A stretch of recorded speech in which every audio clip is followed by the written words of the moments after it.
ざいます。あ、もう皆さん着席してますね。もうハウリング残してますね。ちょっと待ってね。大丈夫かな。もうちょっと寄れますね。もうちょっと寄りましょうか。今日実際のもの見ながら書くので、ちょっと難しい、難易度が高いと私は思っていますが。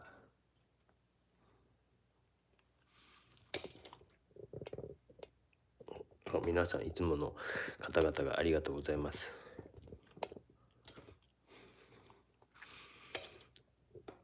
すみませんね、揺れますのでお許しください。ちょっと上ですね。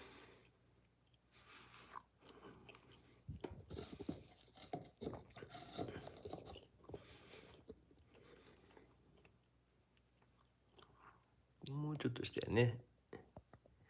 もうちょっと上ね。この微調整が難しいですね。こんなもんか。いいですね。もうほんの少し上に上げようか。半から始めますのでいつも通りですね。今日は書けるか自信がちょっとないといえないんですよね。写真ではないのでいけるのかどうか。おはようございます。おはようございます。稲葉さん。おはようございます。ともさん、おはようございます。前回は出遅れたので今日は待ってました。座りましたね。インディアンイエローさん、おはようございます。笠原さん、おはようございます。いつもの方々すみません。秀島、秀美中橋さん、おはようございます。福島さん、おはようございます。楽しみアナ。あずきさん、おはようございます。タイマーかけて楽しみに。ピア ABC さん、おはよう。いつもありがとうございます。戸村さん、おはようございます。拝聴させていただきます。はい、どうぞ。鈴木さん、おはようございます。鈴木純子さん。くもんさんですかね。おはようございます。赤さん、すごい増えてきましたね。50人。まだ7分前に。ね、うちの学生もこれぐらいね、ちゃんとね、授業の前にね、準備してくれたらいいんですけどね。僕はいつも10分前には準備をしてますもんね。今日はできるかな。ちょっと本物を見ながら書くんで、ちょろっとお見せしときましょうか。できるかな、これ。で、こうして。いや、ちょっと大変やからやめとこうかな。ちょっと揺れますよ。すみませんね。こうして、こうして、この辺です。こんな感じです。こんな感じです。実際に見ながら書くので、あら、やばい。変なボタン押してしまった。危なかった。いやいやいやいやいやいやいやいやいやいやいや。今日はチビの機嫌が抜群に悪いので、今多分出かけてくれたか。こんなもんかな。パレットもうちょっと映したいですね。せっかくやったらね。もうちょっとこっち寄せましょうか。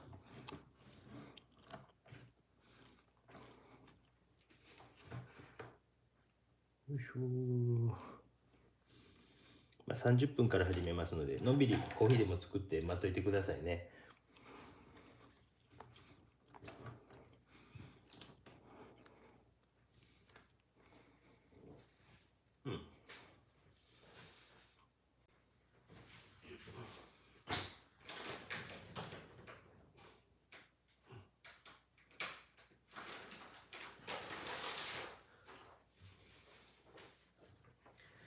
9時30分から始めますと。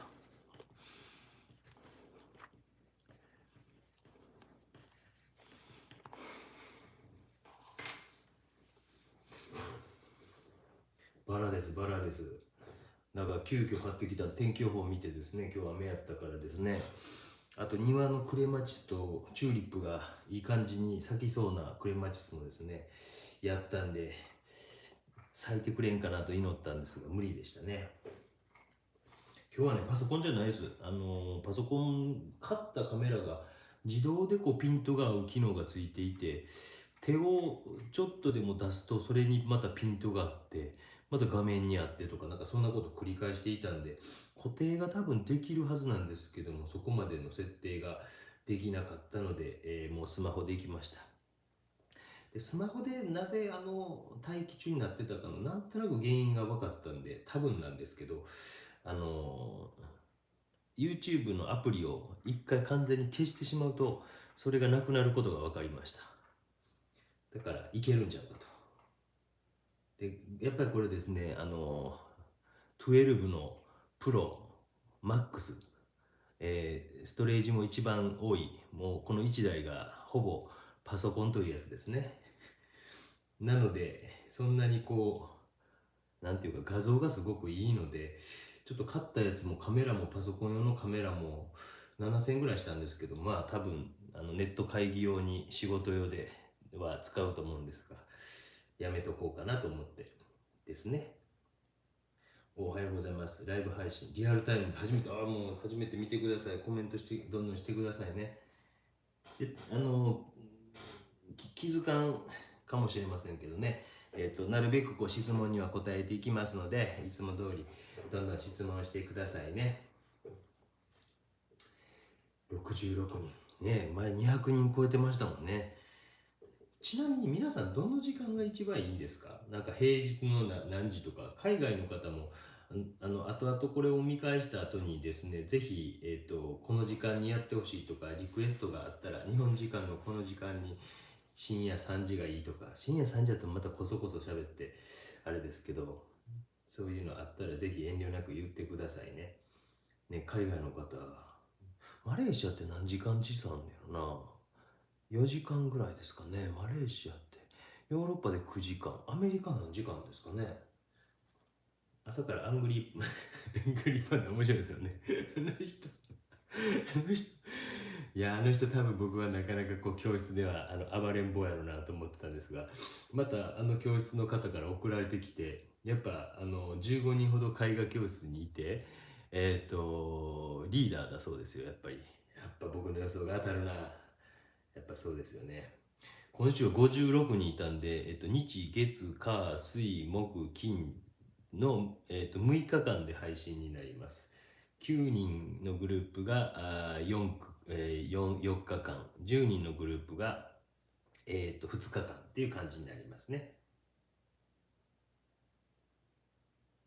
そうなんですよね。どの配信者もそうなんですよね。うちのやっぱ Wi-Fi もこう2階やからちょっと弱くてですね、パソコンよりもどっちかというとスマホのがですね、ピントもう少し合わす？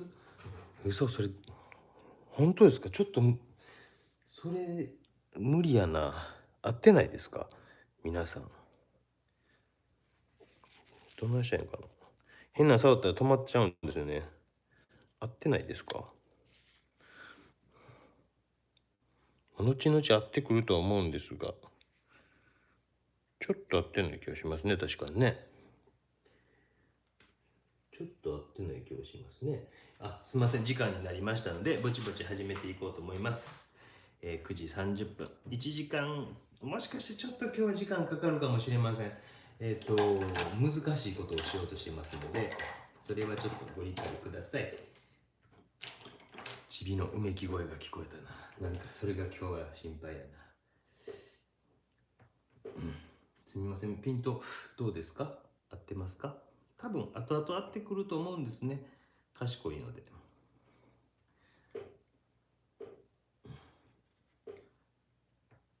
これね、本当にこう、なかなか YouTube って難しいんですよね。やっぱこう、私ももう素人なのでですね、で本当にもう私めちゃくちゃパソコン苦手な人なんで、皆さんの予想以上に苦手ですよ。もういつも弟子さんがやってくれます。授業の前のパソコンの設定とかももうおっちゃんわからんかやってちょっと本当に頼んでます。ちょっとね、見せ場をまずこのピンクの花なんですけども、こちらに、本当は上手な方はここにね、ワイプみたいなの出せるんですけど、私そんなことできませんのでね、許してください。まずここが見せ場っていう感じで、これはね、青いバラなんですけどね、青いバラってこれ染料かなんか入れてるんですよね、確かね。染料かなんかを入れて、でそこのところにちょっとまずコントラストをつけておいて、で時間が短いので水をちょっと少なめに進めながらやっていきます。ビューと。本当にね、僕の周りに1万人近くの YouTuber なんかいないですからね。本当に佐賀県に多分釣りチャンネルかなんかしてる人がいるっていう噂を聞いたんですけど、僕はちょっとね、周りにいないから、もう助けてくれる人が全くいないんですね。もちろん学生もね、そんなね、言ってる子いるかもしれないですけどね、ゲーム実況とかで。多分僕の前じゃ絶対言わないでしょうね。だからあいつは授業出てないんやって怒られるからですね。よいしょ。でも面白い時代になりましたよね。こうやってね、いろんなことが同時にこうつながる時代になってきて。で、コントラストをしっかりつけておくとこ、そうじゃないところっていうのを、これから振り分けていくんですけども、まずはコントラストをつけておきました。これは誰かからもらったスカーフですね。スカーフみたいなのを下に引いてます。ちょっとさっきコミュニティに上げたやつとはちょっと違います。それちょっと透けて見えてて、今日外がですね、暗いんで、ものすごくこう劇的、多分ね、ピント合ってないの申し訳ないですけどね、多分暗いんです、今日設定。わざとしてるんですけど。で、それもあると思います。申し訳ないですけど。光をドンと当ててるんで、部屋中の光をもう一方向にしてるんですっごく暗くして、花の方に、あれをライトを当てております。ごめんなさいね。だからその辺ちょっとね、我慢してくださいね。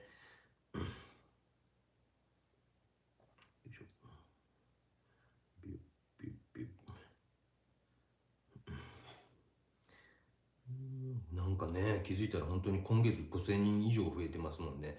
笑っちゃいますよね。あれ本当にすごいですよね。Google のあれでしょうね。陰謀でしょうね。もう確実に Google が、こいつは CM ようやくつけよったなっていうので、サービスじゃあちゅうことで多分いっぱい何ですかあれに上げてくれたんですね。おすすめとかに上げてくれはったんですよ。AI とかっていうのはすごいですよ。データサイエンスって皆さん、多分思ってる以上に私たちは見られてますよ。日本人は結構そういうプライバシーに関してね、シビアやったりしますけども、もうすでにバレているだろうというのが私の見解です。おはようございます。バナナをいただきながら、いいですね。バナナいいです。うちのちびもバナナ大好きです。最近ブルーベリーの方が好きになってきおりましてね、困ってますよ。庭にブルーベリーがあるんですけどね、それ今年なってくれるか、ちょっと、昨年もちょっとなってくれたんですけど、一昨年が死ぬほどになったんですよね、ブワーっと。今年あれぐらいなってくれへんかなと思ってはいるんですが、なかなか育児が忙しいとなかなかあれですね、そういうのって、家庭菜園とかって難しいですよね。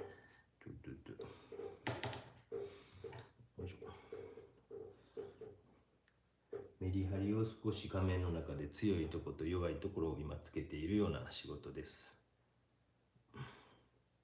ピンクの花がね、相当これ強いし綺麗なんで、こいつはやっぱメインにしてやろうかなと思ってます。これキャンソンボードです。本当は今日実はある種でやろうと思ってたんですよ。ある種。でもちょっとちっちゃくてモチーフが大きいので、ちょっとある種じゃ難しいなっていうことで、急遽このイラストレーションボードの方にいたしました。124名。大丈夫です。よかった。ピントですかね。すみませんね。暗いから多分会いにくいんやと思います、今日。ちょっとその辺は許してもらえると助かります。よいしょ。えらい静かになったな。怖いな。寝よったかな。いつもこの時間っていうか、6時、今日6時に起きよったんですけど、だいたい4時間、3時間半、4時間ぐらいすると眠くなってくるんですね。ちょうど今ぐらいが眠なってきてるんで、ものすごい機嫌が悪かったりします。だからギャーギャー言うかもしれませんが、許してください。平筆を使っております。ブワッと。よいしょ。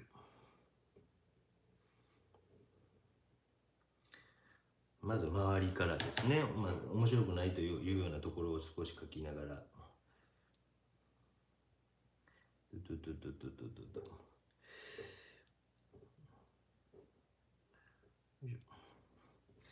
もう134人。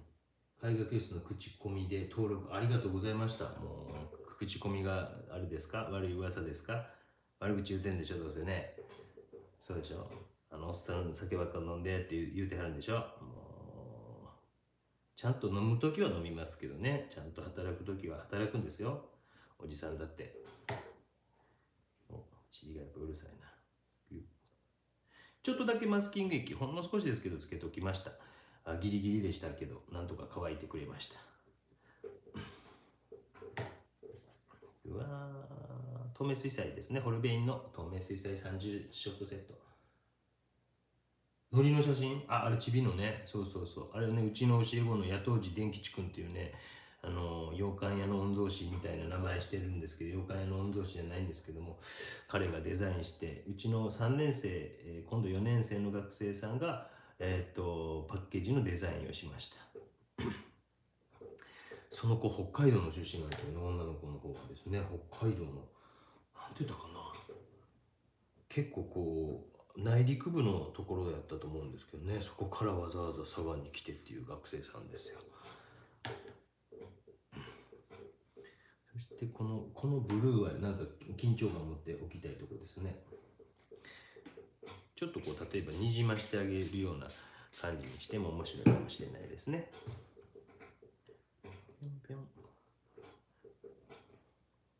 少しこう明るい土台をつけておいて、例えばよ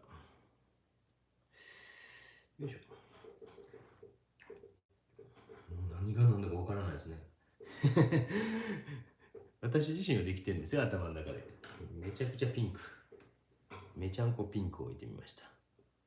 私自身はできています。頭の中でなんとなくこんな感じになるかなと。あとは問題は時間と乾きの勝負ですね。今日だからちょっと水を少なめにと言ったんですけど、今うっかりやってしまったんで、乾きが怖いです。またドライヤーをかけるかもしれません。うるさいというクレームは受け付けませんので、ミュートにしてください。おしゃべりがうるさかったらミュートにしてください。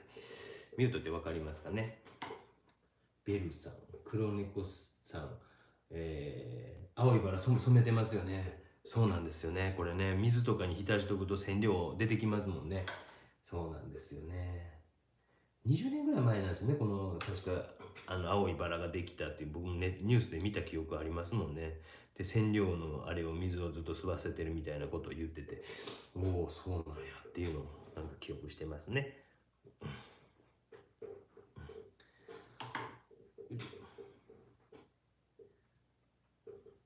おピンク綺麗ね。ピンク僕こんなガリガリのおじさんがピンク使うの面白いでしょ。ガリガリのおじさんがピンクを使うの巻。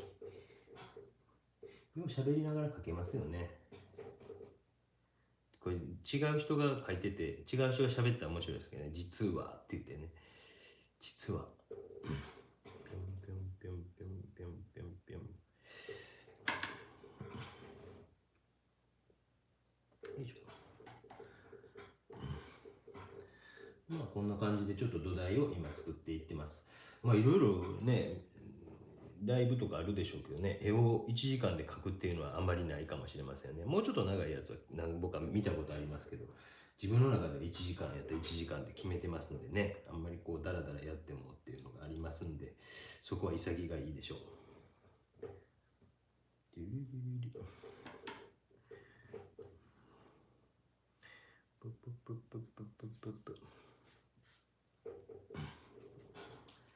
ぐっと引き締めたとこっていうのはそのまま引き締まっていって、後のところっていうのはまあ多少ボケてもいいからベースを作っておこうかなと思いました。10分経過。よいしょ。ライブ配信初めてですか？わあ、嬉しいですね。もう進めてください。もうちょっとで1万人なんですよね。すごいですよね。一気になんか増えてきましたね。これは Google に僕らは支配されてることのあれですね。証ですね。やっぱりすごいですよね、コマーシャル、プラットフォーム企業っていうのはもう昔からこれ分かっていたっていうことですもんね。賢いなと思ってね。やっぱ賢が集まるとそういうことできるんですね。日本もそういう企業を今作ろうとしているというかね。頑張ってソフトバンクさんが LINE さんでしたっけね、提携したりとかっていうのはそういうことですもんね。メガ日本でもそういう企業を作ろうとしてますよね。148人。平腕1本ですよ。まださあさあさあ。ね。まだ多分当分これでいくと思いますよ。あんま考えてないというかね。この辺でちょっと一回パレット洗った方がいいですね。めっちゃ泣いてるわ。めっちゃ泣いてるわ。面白い。よいしょ。このなんかこう、なんていうんですか、この色は結構綺麗なんで飛ばしてみましょうか。パパパパパパパパパパ。ね、面白いですよね。パパパパパパ。お、めっちゃこの辺にじんでるね。それはそれで後で面白いかもしれませんもんね。152名。僕も絵画教室通うかな。教えてほしいですもん、水彩とか。もうよくわからへんので、多分こんな感じやろうなっていう感じでやってます。よいしょ、よいしょ。めっちゃ機嫌悪いな。よいしょ。キュッキュッキュッキュッ。キュッキュッキュッキュッ。筆2本目です。当分とか言って嘘ついとんすみません。ちょっと拭き取るような意識も持ちながらちょっと緑を今描いていってます。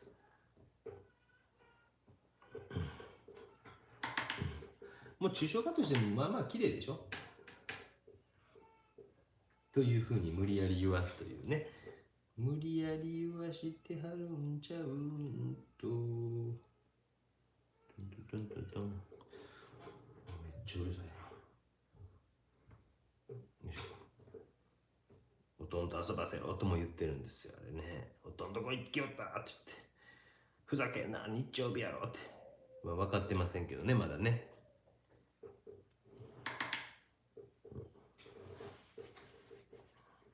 よいしょ。ちょっと無駄なの拭き取っときましょうか。ね。僕も水彩上手になってきたと自分で思ってますもんね。初めの頃よりも、ライブ配信の初めの頃よりも、今のがちょっと上手やったりしますもんね。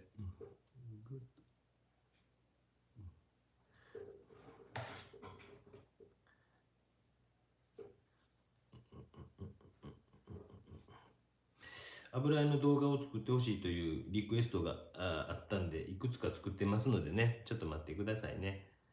油絵はどうしても時間かかるので、水彩はね、ほんと簡単なんですよ。一本でずっと撮っといて、それ後で編集したらいいだけやったりしますからね。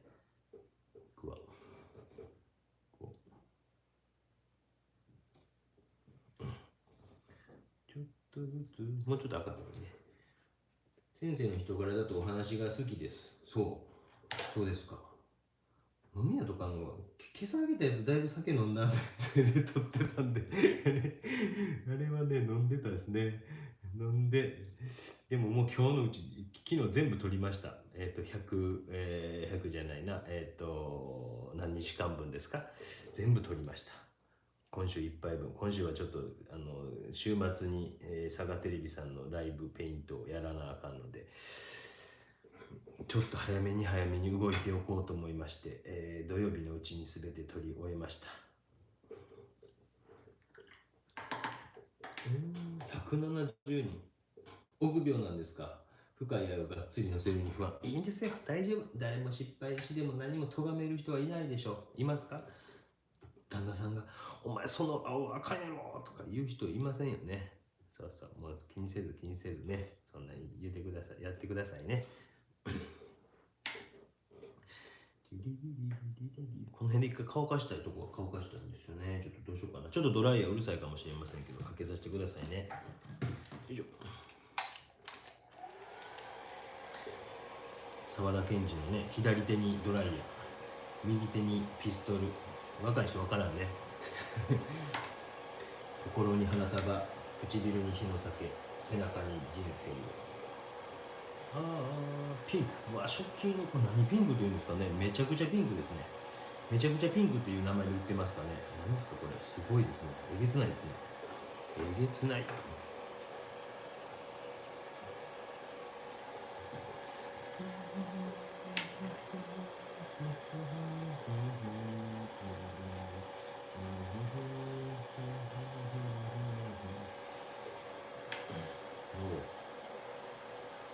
勉強してるんですね。中尾さん、ありがとうございます。もう勉強楽しいですよね。僕も勉強してますよ。だね、最近もまた本をいっぱい買いましたもんね。で、読む時間がないというね。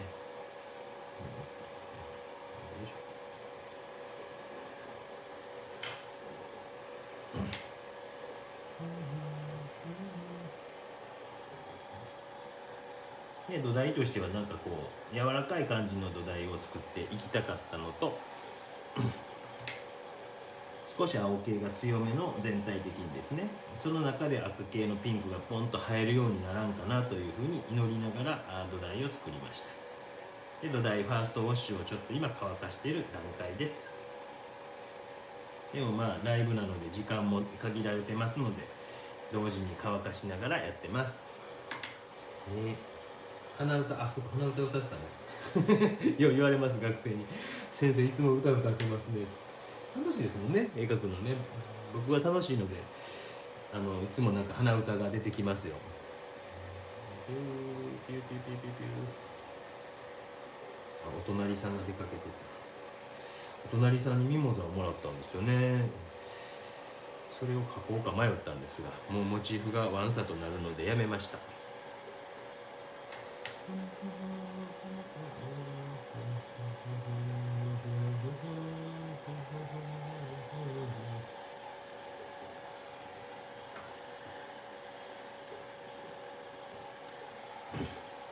うん、180円。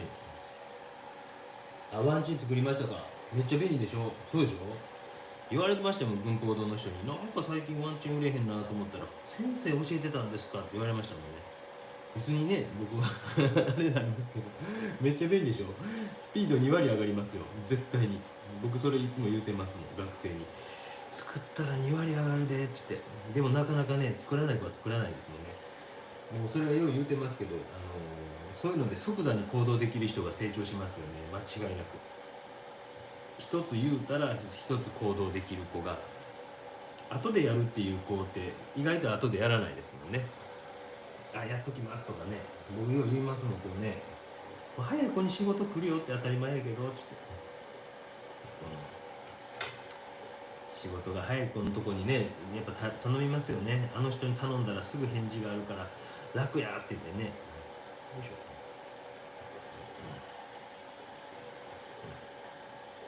だいぶ変えてきたかな。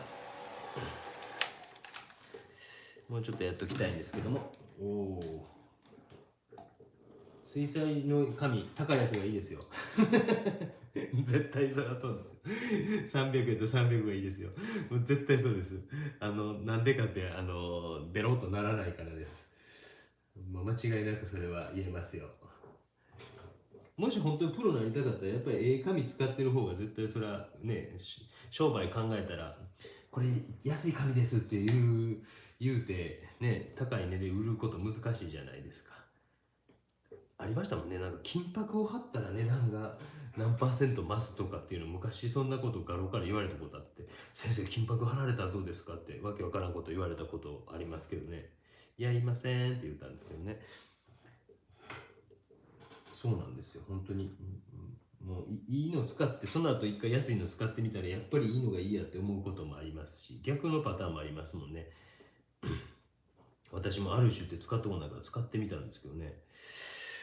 まあそんな僕の場合変わらんかなっていう感じですよ。あ、風間日常ありがとうございます。なんか今出てます？僕もちょっと聞いてないんですけど、なんかこう来てた気がするんですよね。なんかこの絵出したいんですけどって。そ返事をし忘れてました。たまにそれで電話かかってきますけども、一応。あと、四国の方ね、高知の、なんです、美術館かなようわからないですけど、27日からやった、今日何日や？ 20 日ぐらい、21とかですもんね。保木美術館のなんとか展って巡回展が行きますので、よかったら四国の人見に行ってみてください。私の絵は多分撮影唯一 OK にしておりますのでなんでか私の OK なんですけどね。多分、一番初めに佐賀県立美術館で OK にしたんですよ。で、だからっていうのがあるんですね。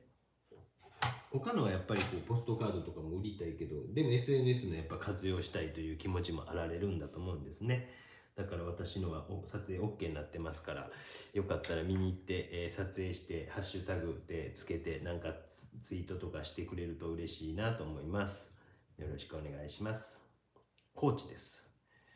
私もなかったら行きますよって言うてるんですけど、なかなかね、このご時世動きにくいですからね。ギャラリートークとかでもね、してもいいんですけどね。いっぱい来てますね。スケッチの意味なんでしょうか。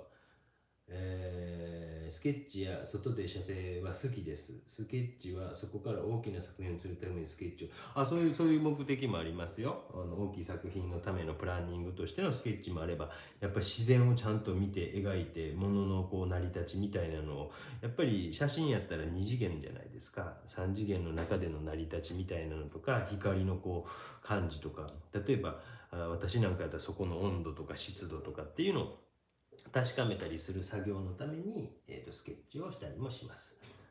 だからもう4月に入ってきたらぼちぼちスケッチとかいけそうな雰囲気がありますので、僕の場合はもう人のいない山の中に入っていくんで人に会わないですけども、だからまあ私の場合はそんな問題ないですけどね、なかなかこう出にくいご時世ですから皆さんもちょっと慎重になりながら外に出られたりしてもいい季節になってまいりましたね。花粉症の人にとってはきついでしょ、この季節ね。私東京行った時花粉症だったんですよ。でもなぜか佐賀に来て治ったという。治るってあるんですよね。佐賀はこうもともと干拓地なのですごい水路が多くって、多分そういうところに花粉がいっぱい吸われていくんですけど、僕の周りに花粉症の人結構いるから、その理由は成り立たへんのちゃうかってよく言われます。そうですねなんて言いながら、浜松かどっかに遊び行った時ものすごい花粉が飛んでて、もう目も開かないぐらいの時ありましたよ。海辺の何ですか、杉の木かなんかがバーッと植えてあるところがあって、もうその周りに行くともう全然もう目が開かない。23分経過しました。物の形の中側外側から描いていってるの分かります？外中外中を繰り返していってます今ね。今外側を描いていって、うんうん、喋りながら描くの、こんなん日頃やってないですよ。こんなエンターテインメントでやってるだけですよ。だからまあ言うてしまえば100点の絵は目指してないというか、コロナの中でこうなかなか外に出れない人とかがいて、やっぱりこう退屈している人とかのためにも少しもね、でも医療従事者の援軍になれればと思って、お見せしているだけの話ですよ。退屈でもうダメだ外に出るのでもう出やんといかんっていう人に、そういえばライブ配信1人でも2人でもね、そんな微力の微力ですけども、微力の微力が積み重なって世の中成り立っていると私は思っているんですね。だから喋りながら日頃書いているわけではありません。まあ数も書いてきたっていうのもあるんですよ、もちろんね。20分見ながら描いたけど追いつかないので諦めてください。いいですね。面白い面白い面白い面白い。これねいくらの筆か分からない。577円の筆今使ってました。面白いですね。ついていけないでしょ、ね、しかも喋りながらコメントも見ながらというね、なかなかでしょ。ピッピッピッ。これ黄色いバラですね。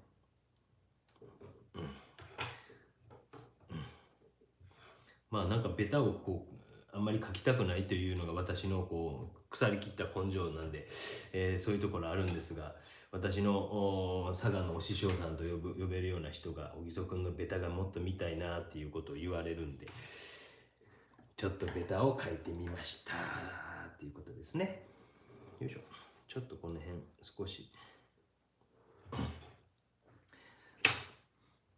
どの筆かな。180には増えましたね。あとは手と口と同時に動いているので別撮りに見えてしまいます。そんなことの手振ってます。右手で、あ、そうか、それもできますよね。そうね、別撮りに見えますよね、多分ね。これだから前もどっかいろいろ言ってるんですけど、もうカルチャーセンターで教えていて、もうおじいちゃんおばあちゃんたちが山ほど周りにいて、先生ルノワール風に書いてくださいとか言われたりするんですよ、カルチャーセンターって。当時僕まだ23、4、5、いくつやったかな、大学の何年生かなの時やったんで、まだこう綾小路君まろ先生みたいなことができずに、一生懸命一人一人真面目に対応しまくってたんですよ。でもある時にもうその前後左右界隈を一緒くたんに教えてみようと思って、大きな声で喋りながら書いたら、皆さん寄ってきて「うわー素敵ルノワールみたい」とか言ってですね、そうするとリクエストがなくなってったんですね。そこから俺喋りながら書いたら案外いけんちゃうかっていうので、それを使うようになっていきました。でまあ多分予備校の先生とかしたことある人分かると思うんですけども、実は言うことってほとんど同じようなことなんですね。今もう鬼好評とかやりながらも、あ、またこのことを自分でも喋ってると思いながら、同じようなことをちょっと言い回し変えて喋ってるだけだったりすることが案外あるんですね。だからそういうののこう時間の簡略化も兼ねて喋ってみると、周りの人に同じようなことを伝えるために喋りながら描くようにしていったら、意外と描けるようになっていったというのが真実ですね。なんかあれですね。ここすごい迷ってますね。これあれです。激落ちくん。突然出てきたでしょ。今日多分こんなこと使うやろうなと思ってなんとなく準備しておきました。ちょっと一回ちょっと乾かしますね。さっきもやっぱ乾いてなかったんで。講師時代のお話、面白いお話あります。多分いっぱいあると思いますよ。僕も本当に芸大に落ちた子たちが毎日毎日私の家に訪ねてきたって話多分してないと思うんですけどね。あれはギリギリできるかできないかって話なんで、そういうこう止めてる話もありますよ。やっぱりその辺のコンプライアンスはしっかり持ってる人なので。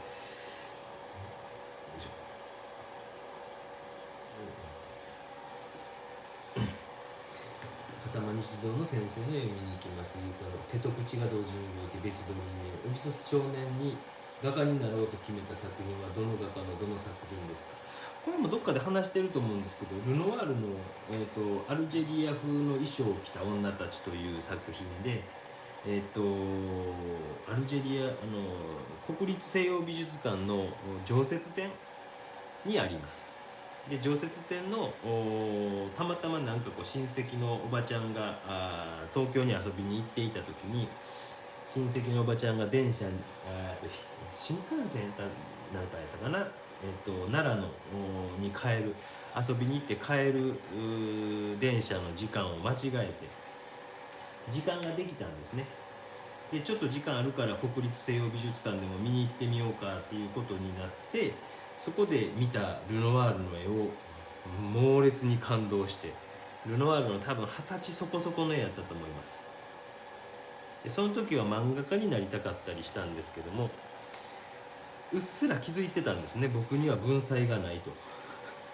私たちの世代は子供が多かったから、なんとなく自分の生きる術を考えていたんですね。お笑いが得意な子やったらお笑いね極めていったし、漫画が得意な子、足が速い子、勉強がめっちゃできる子、なんとなくこう、時代ですけども、その中で僕は漫画家になりたいなと思ったけど、小学校5年生4年生と5年生の間の春休みなんですけども、今の時期やね、私はちょっと文才がないなっていうのをうっかり気づいていて、30分経過しました。いい土台できてますね。それでメッセージが撤回されましたっていうのがあるんでね。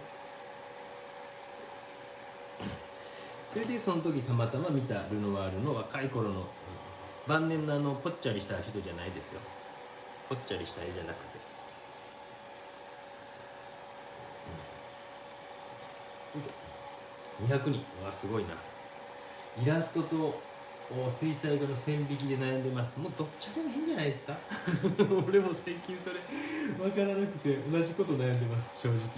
学生でイラスト描きたいっていう子めっちゃ多いんですけど、ねえ、何なんですかね。僕もそれ分からなくて何ぼか調べたこともあるんですけども、自分が楽しいか楽しくないかでいいんじゃないかなと思ってて、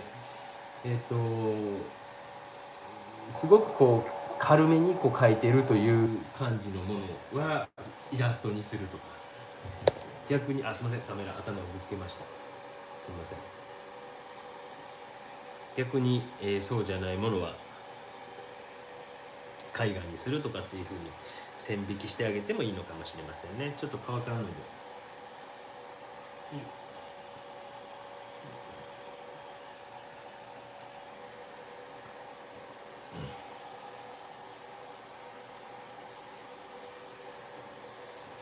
いい質問ですね。最初のボールペン画で大友克洋にと漫画家をやめ、そうそうそうそう、よく知って、ありがとうございます。そのコメントありがとうございます。そうなんですよ。小学校5年生6年生あたりで、ルノワール見た時はまだ完全に諦めたというわけじゃなかったんですけども、大友克洋先生の「アキラ」っていう漫画を一個上の兄貴が読んでて、この漫画おもろいからっつって、でちょうどアニメも公開されたあと88年とかぐらいかな、小学校5年生ぐらいの時に公開されて、その辺を見た時にこの画力とストーリー、こりゃ無理やなっていうので諦めたという話ですね。いや無理ですよね、あんなんすごいえげつないですもんね、本当にめちゃくちゃうまいですもんね。という感じで、まあまあいい土台ができてきたかなというふうには思ってます。完璧ではないですけどね。ちょっとずつディティールをあと30分ぐらいで書きながら進めていきますね。よいしょ。バラバラバラ。これね、あれ、激落ちくんです。ほら、取れた。案外簡単に取れますよ。激落ちくんで案外簡単に取れますので、やられてみてもいいんじゃない。ほら、激落ちくん。すごいですよね。激落ちくん。ちょっと鼻の形とかに沿わすようにして、激落ちしてください。激落ち。うん。100均にも今激落ちくんって売ってはるんですか？これわからないんで、うちの家にあったやつを使ってるんですけど。ね、100均って便利ですよね。だからこういうのは100均でいいんじゃないかなとは思いますけどね。めちゃくちゃ便利だと思いますよね。私も学生時代ぐらいに100円均一でできて、その時よりも全然違いますもんね。その時、でもそれでもそばとか僕買うて、それでなんとかしのいでましたけどね。もうめっちゃ貧乏やったんで。貧乏っていうか、やっぱ全部酒に消えていって、月末になると何も残ってないというだけの話なんですよね。アルバイト代全部消えてましたもんね。今そんな学生いないですもんね。そんな昭和感満載な学生さんいませんもんね。よいしょ。本当におごってましたもんね。お金ない子に本当におごってましたもんね。その頃はやっぱり今もなんかこうね、義理に感じて連絡はくれたりしますもんね。やっぱね。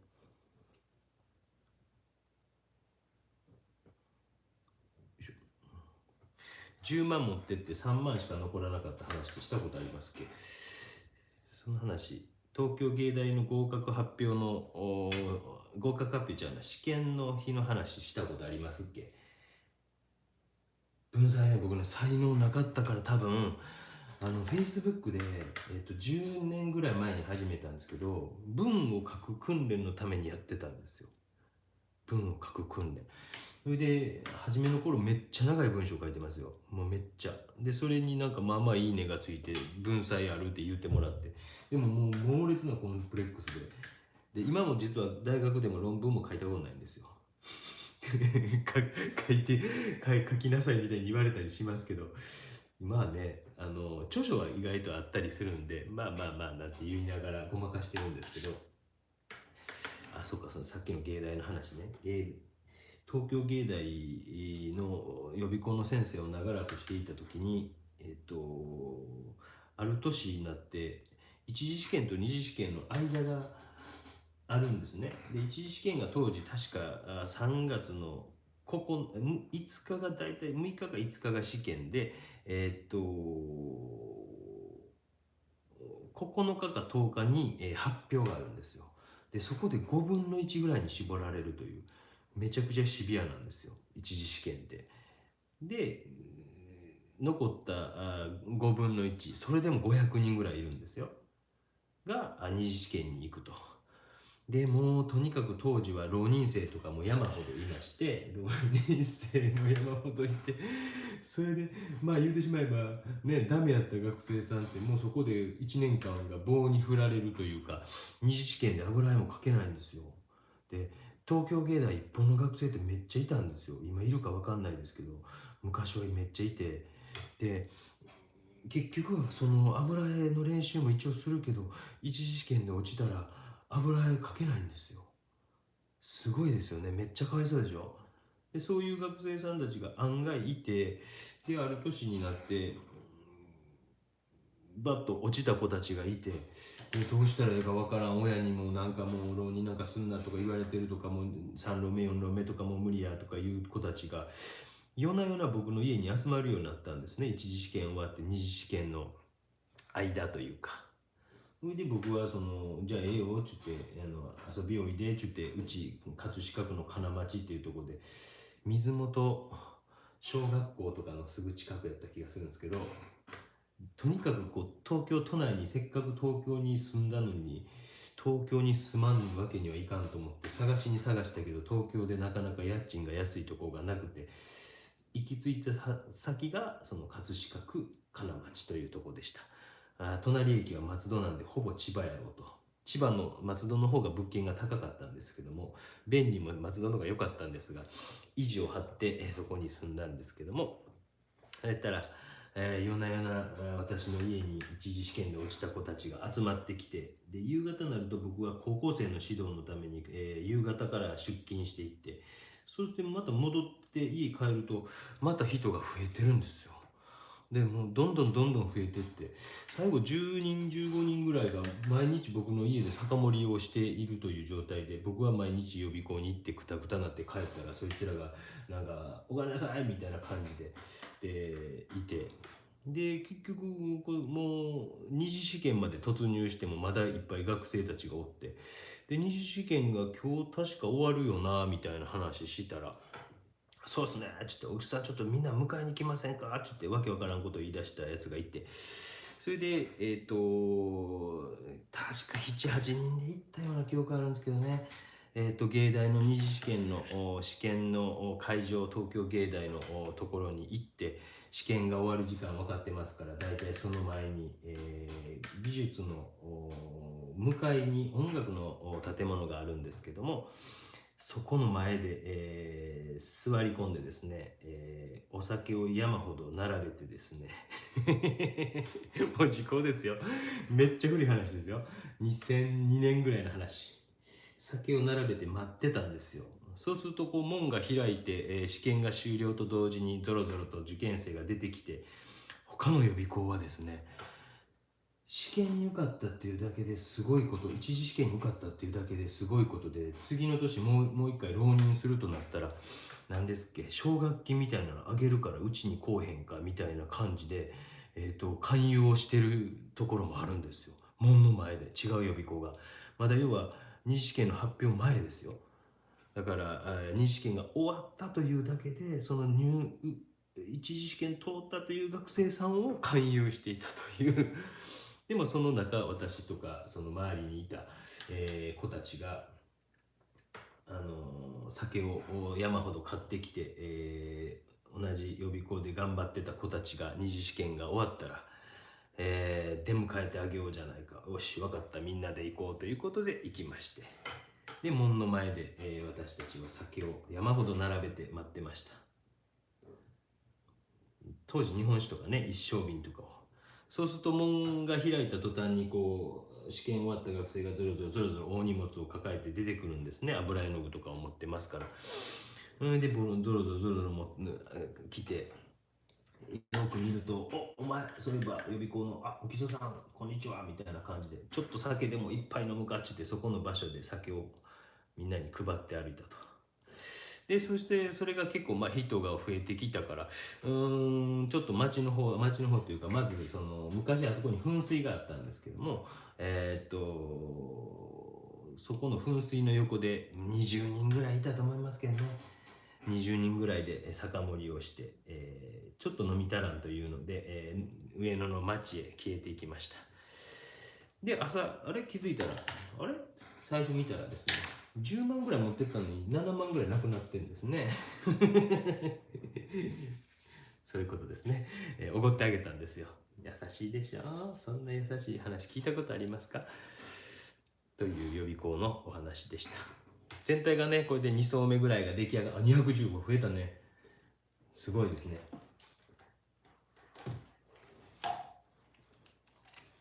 よいしょ。激落ちくん使える。びっくりしました。今僕も使ってみましてびっくりしました。あと15分ぐらいで一応1時間ぐらいになります。ちょっとマスキング液を剥がしたいなと思ってるんで、一回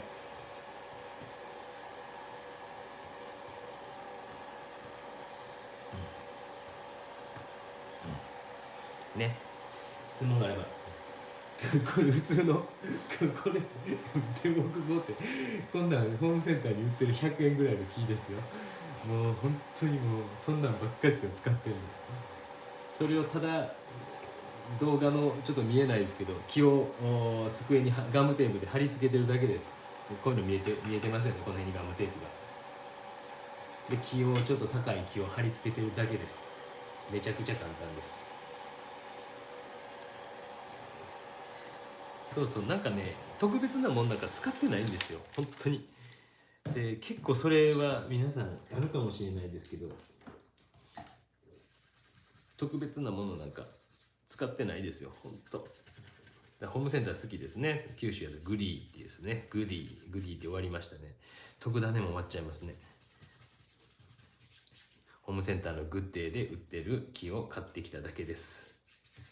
うちいっぱいなんか角材とかあるんですよ。なんかようわからんけど、一回霧吹きで軽くかけてみましょうか。初めになんかこうね、ちょっと色飛ばしたのもなんか消えてしまったんで、またもう一回飛ばしておきましょうか。ね、適当にね。綺麗でしょ。雨降っておりますね、今日ね。これでちょっといい感じで雨があれしてくれたら、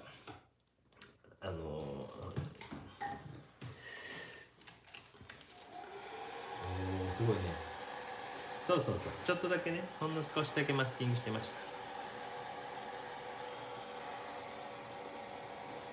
た。200人、すごいね。214人。先生は本も出版してます。ちょっと持ってきましょうかね。ちょっと待ってくださいね。ブーって言っていますけど、ちょっとドライヤーこの辺に置いて。何本か聞かれるけど、何本か出してますよ。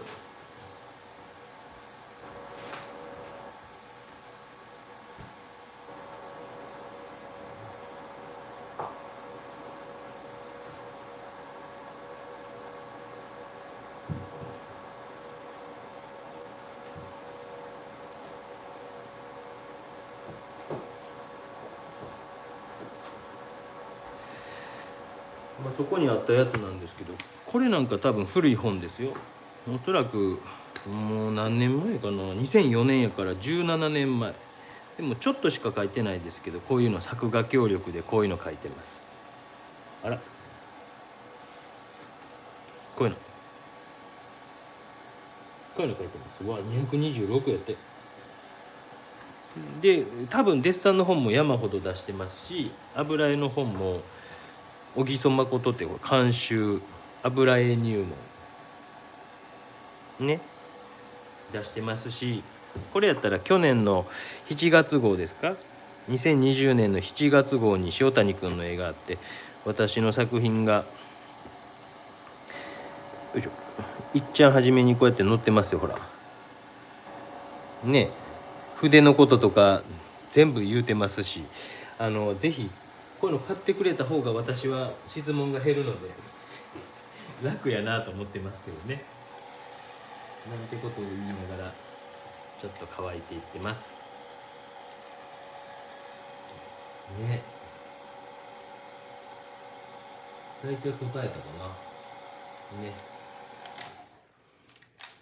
よいしょ。ちょっと拭き取りましょうか。もうちょっと本当にゆっくり乾かしたいんですけどね。でちょっと最後ちょっと詰めていくところは詰めていこうと思います。逆に抜くところは抜いていこうかなと思ってます。本もね、もう今書いてないですけどね、もうめちゃくちゃ書いたんで言うたらめちゃくちゃ書いたんで、何年やったかな。僕大学の3年生ぐらいの時からやってるから、1998、一番初めに出てる本って丸坊主で写ってるやつありますよ。1998年やと思います。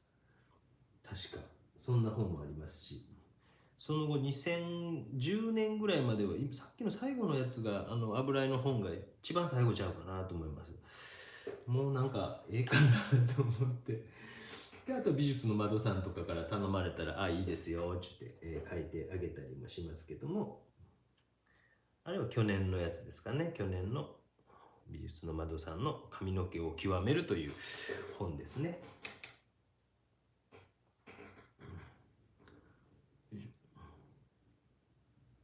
そうそう、本もね書いてるんですよ、意外とね。技法書だから結局こんな動画で見せてても本とかでも教えてるからですね、別に僕からしたらどうってことじゃないんですよ。もう何本もやってきてますしね。お、これピンポン来た。やばい。やばいな。大丈夫かな。奥さんが出てくれると思います。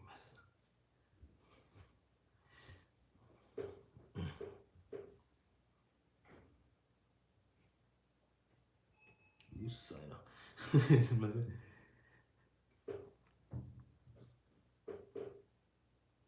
なので、ね、今土曜日に来るってね、郵便局が来てますけど。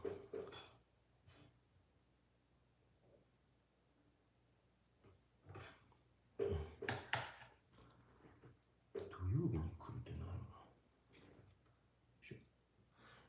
な。画面全体をこう引き締めながらあとは全体を見ながらですね。本とライブは全然違いますか。でも本は確実な情報が載ってます。載ってますよ。これは喋りながら書いてるから間違いもありますんでね。もうそれは頭の中ね3つ4つ考えてますからね。それ許してもらうと間違えてたと言われても困りますよね。19分になりました。約50分ぐらい書きましたかね。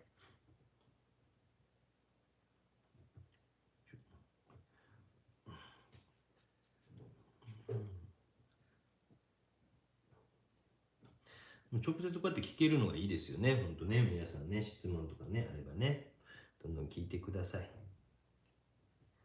佐賀テレビの方もよろしくお願いしますね。ちょっと覗いてみてくださいね。水彩も販売してるんで、この中で夢のようにね、買ってくれる人がいるか。売れへんよって言うてるんですけどね。やっぱテレビ局ってすごい厳しいんですよね。やっぱ CM で成り立ってるからですね、こういう状況下になると一番打撃を受ける企業の一つなんですよね。やっぱちょっとなんとか助けてくださいって言われたらもうね、分かりましたっつって、でも水彩とか売れへんよって言ったんですけどね、この中からもしかして夢のように買ってくれる人が出てくるかもしれませんが、東京とかで販売してるよりは安くもちろんしてます。東京の方は油絵をですね出してるのでですね。激落ちくん、もっと細く切りたいですね。細く細く。よいしょ。便利ですね。激落ちくん。頭映ってしまってるかな。激落ちくん。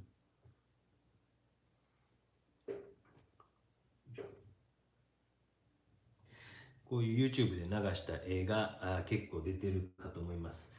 私も実はまだ見てませんが、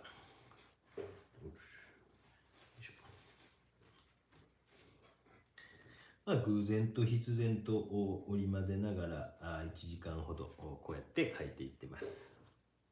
激落ちくん、多分激落ちくんもやっぱ綺麗じゃないとダメですね。時間があればね、もちろんゆっくり皆さんやられてみてください。よいしょ。230、過去最高かもしらんね、これね。本当に。なんか皆さんのおかげでね、楽しくやれてますよ。本当に。もう、飲み屋に行けずにね、僕もストレスを抱えまくってますよ。皆さんと一緒ですよ。ぐっと歯を食いしばってね、飲み屋に行かずに、私もこらえてます。こうやっておしゃべりしながらストレスを発散し、ね、妻にもいっぱい、話を聞いてもらいながらストレスを発散し僕は絵を描いてる目的の一つはお酒飲むためですからね。美味しい酒が飲めるじゃないですか。いい仕事できたと思ったらですね、私は本当そうなんですよ。ひどい、そんな不純な、ひどいですって言われてももうしゃあないですね。ずーっとそうやって生きてきましたか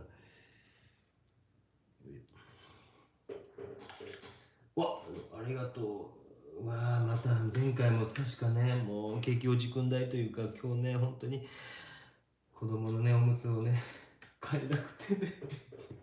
ジョークですよ、ジョーク。本当ありがとうございます。もうまた今回ももう本当に嬉しいね。やっぱりこう、これは本当に YouTube やりたかった一つなんですよね。この何ですかピア ABC さん。本当にありがとうございます。もうめちゃくちゃ嬉しいわ。前回マスキング液代してくださいって言ってね、今回もマスキング液をちょっと使いましたけど、いや、嬉しい。奥様多分今スマホで見てくれて涙流してますよ。今聞こえてきました。隣の部屋から涙。ジョークですよ、ジョーク。ね、ジョークってわかりますよね、皆さんね。ありがたいですね。すみません、本当にね。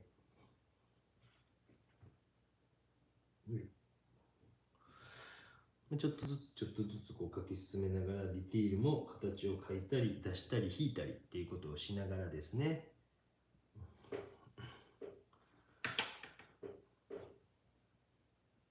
よいしょ。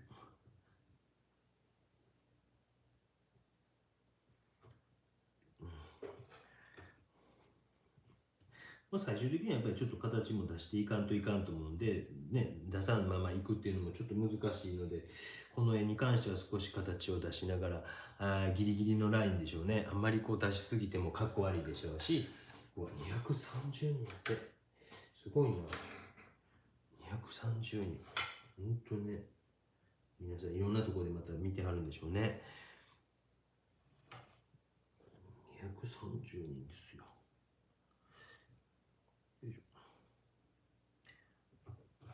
いいでしょ、あんまダラダラやらずに、ほんと1時間ほどで終わらそうとしてるところが。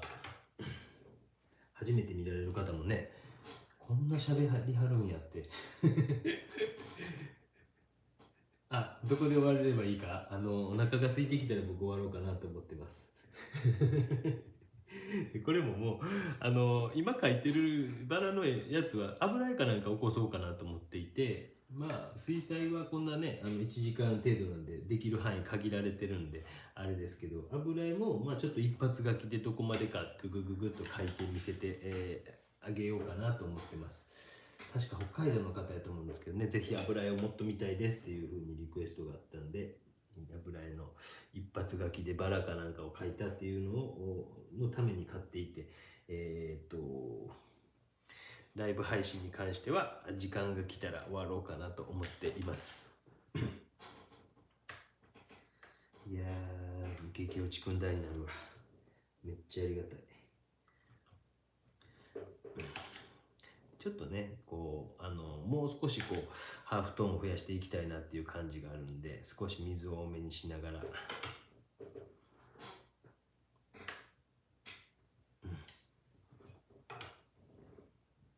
いしょよいしょ。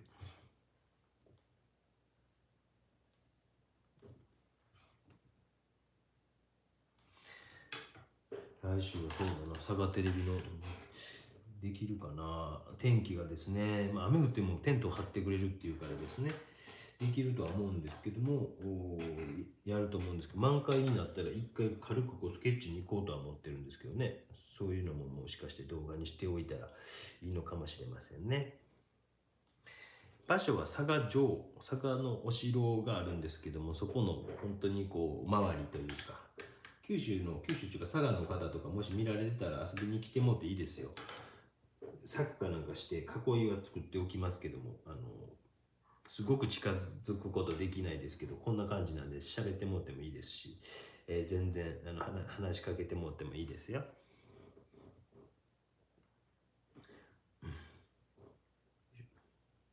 すごい237、油絵のバラね。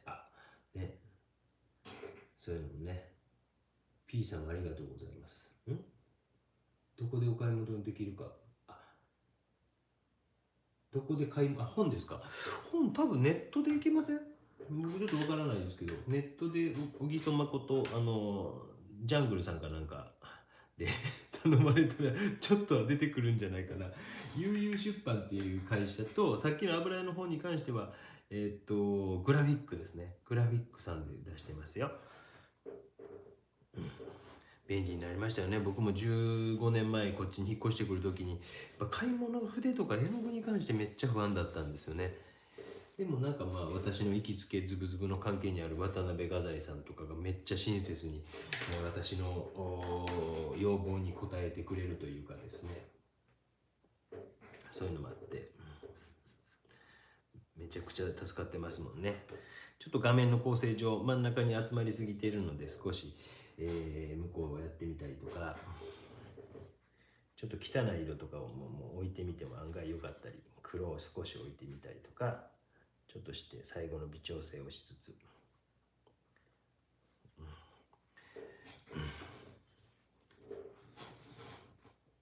私も油絵みたいですか。もうざっくり描いたやつになると思いますけどね。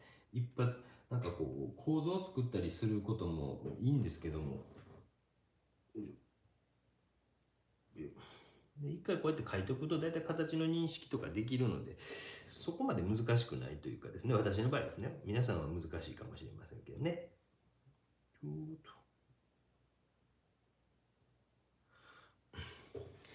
囲気出てきましたね、なんかね。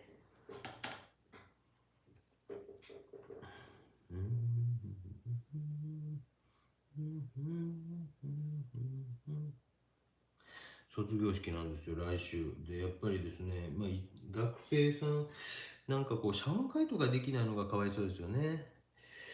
卒業式、去年もそうだったんですけどね。去年もでもコロナなかったら私 YouTube 絶対始めてないですもんね。ちょっとバタついてますよね。この辺ちょっと静かにしましょうか。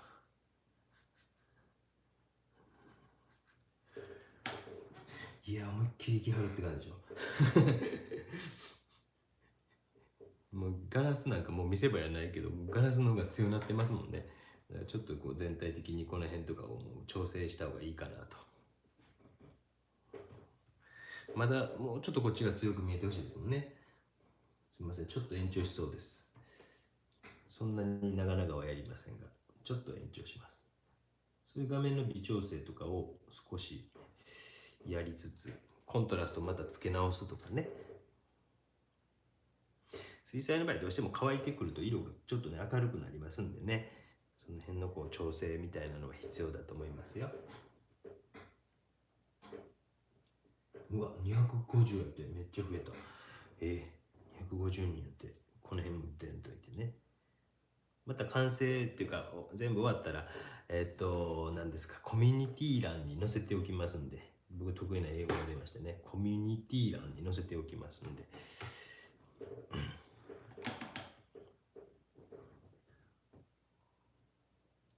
ちょっとこういうところの生の白みたいなのは少しね抑えつつ、そんな悪くないかな。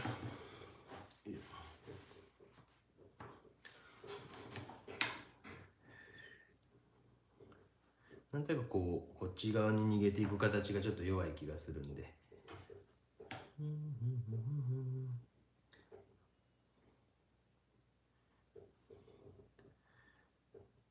遊びもまた入れ出しましたね。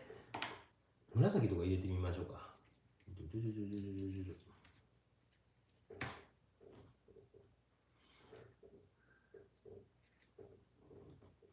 もう予定通りこんな感じだったんですよ。もう遊びもいっぱい入れつつのバラの絵描けへんかなと思ってました。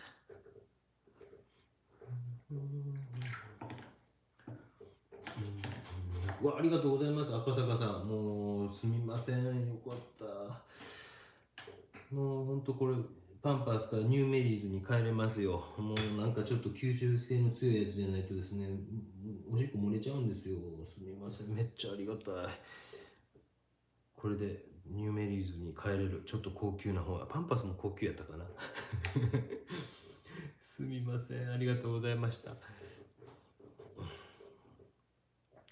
ね、ちょっと偶然とかも使いつつ、激落ちくんとかでちょっと挑戦もしながら終わっていこうかなと思います。何かまた質問ありましたら、ぜひ今のうちにしてください。あと5分ほどで終わろうと思いますよ。嬉しい。ありがとうございます。本当にね、日曜日にね、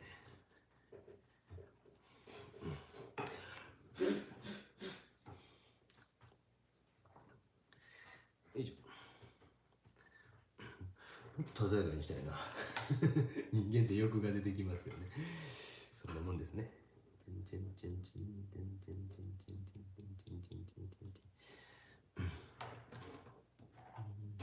150人ぐらいまで来ましたね。過去最高かもしれない。多分まあアーカイブに残せるとは思うんですけどね。あら、全然あかんかったら消しますけどね。バランスよくですね、書いた部分とそうやない部分とみたいなので、バランスよくこう白。思いっきるなって感じでしょ。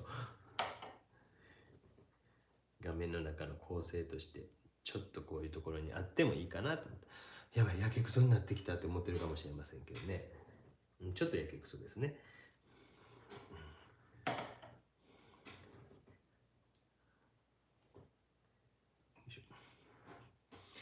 という感じで少し乾かしますので、もし質問があれば最後いただければと思います。濃い背景で見せ場となんとかなんとかね。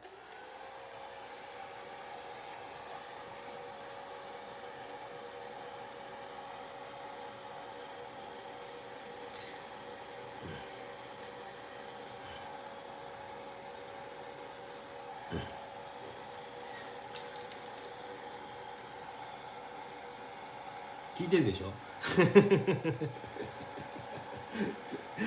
いてるでしょ。なんかかっこいいでしょ。絵はやっぱりかっこつけた方がいいと思うんですよね。そうそうそう、もうすぐ1万人ですよ。本当ありがとうございます。友人とか誘ってくださいね。明るいおじさん。やっぱり鬼好評に出す人はぜひね、登録してもらえると、ここまで来たら1万人行きたくなりますよね。9300何人いますもんね。ということで、サインをちょっと入れるか入れないか分かりませんが、サインを入れようと、今日もなんとかチャットスーパーチャット的なのありがとうございました。よいしょ。先端とが出して、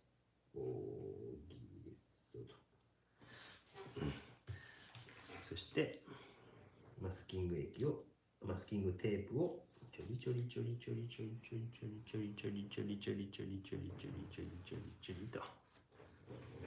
来週は、先ほども言いましたけど、佐賀テレビさんの YouTube チャンネルで、ライブペイントを行いますので、そちらよかったらだらだらやってますので、ちょいちょい見る感じでどこまで進んだかなとかね、そんな風に見てもらえると嬉しいかなと思います。佐賀テレビさんの YouTube チャンネルが8000人ぐらいで僕が抜いてしまいましたって報告しておきました。よいしょ。いかがですか？楽しかったですか？最後ね、いいでしょう。あ、やばい、髪が抜けてきた。やばいやばい。破けたでね。はい、こんな感じで以上でございます。いかがですか？先生は同時に何枚くらい描くのですか？今もね、1、2、3、大学で4、5、6、7、7枚描いてます。油絵は7枚描いてますよ。素敵でしょね。最後ね、ね、ありがとうございました。皆さん、ありがとうございました。1時間10分ほどのライブペイントでございました。サチオホッタさんもありがとうございました。それでは終了いたします。またこれ乾いたら載せておきます。ありがとうございました。